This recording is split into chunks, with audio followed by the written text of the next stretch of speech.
Yun lang po. Salamat po. Yun guys, JY.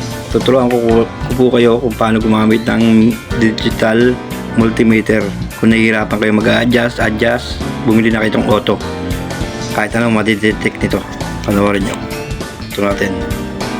Press nyo lang yung pula. Ayan. Ayan, naka-auto. Ayan. Kung nalalabo kayo, pwede nyo pindutin yung pula, yung ilaw. Ayan. Ito na siya. Ito na.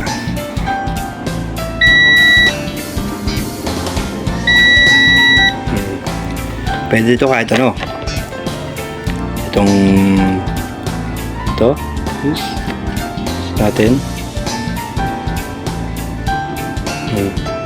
Ito. Punta na agad siya doon dito. Dito na agad siya nakabase. Yan. Balik ta rin.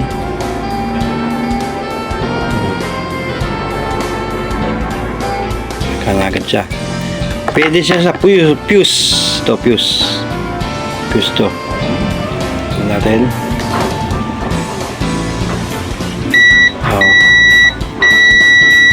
Sabihin, malaga na to. Pwede siya sa diode. Diode.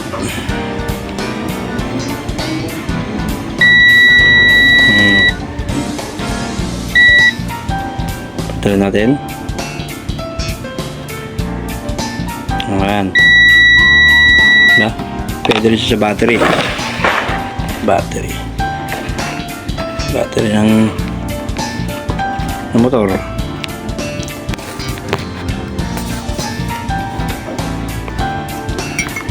Ayos natin.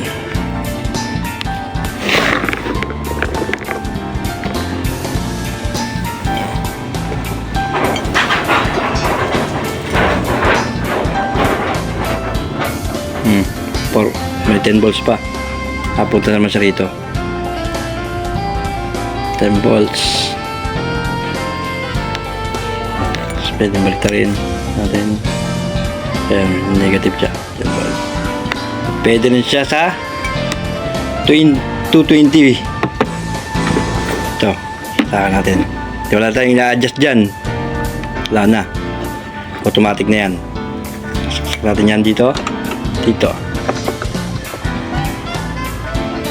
Oh, mayroon ng 240 volts. Kanyang kastig yan. Auto. At di lang yan ha.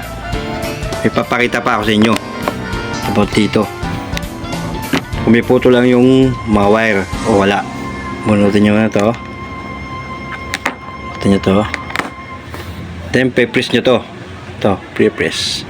Kung may putol yung wire nyo o wala. Yan. Ayan.